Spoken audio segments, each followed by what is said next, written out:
আপনি কি জানেন ভারতের জঙ্গলে এমন একটা ব্যাঙ আছে যার নাক শূকরের মতো? না শুনে থাকলে এখনই দেখে নিন ভারতের ৫টি অদ্ভুত ও বিরল প্রাণী যেগুলো কেবল এখানেই পাওয়া যায়। ১. Purple frog. অবস্থান কেরালা। এই ব্যাঙটা বছরভর মাটির নিচে লুকিয়ে থাকে, শুধু বর্ষাকালে কয়েকদিনের জন্য বাইরে আসে। আর ওর নাকটা দেখতে একেবারে শূকরের মতো। ২. ক্লাউডেড ভিপার্ড। অবস্থান মেঘালয় অরুণাচল। গাছে চড়ে আবার সোজাসুজি গাছ বেয়ে নিচে নামতে পারে। ওর গায়ে থাকা দাগগুলো মেঘের মতো দারুণ রহস্যময়। ৩. নীলগিরি তাহর। অবস্থান তামিলনাড়ু ও কেরালার পর্বতে।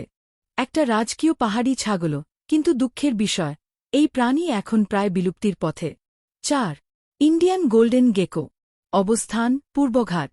টিকটিকির মতো দেখতে, কিন্তু শরীরটা সোনালি রঙের মতো ঝকমকে করে, মনে হয় যেন আলোয় জ্বলছে। ৫. Malabar giant squirrel.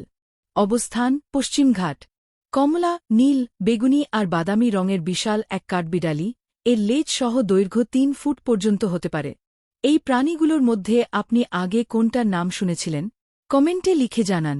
আর এমন আরও অদ্ভুত ভিডিও পেতে অবশ্যই ফলো করুন।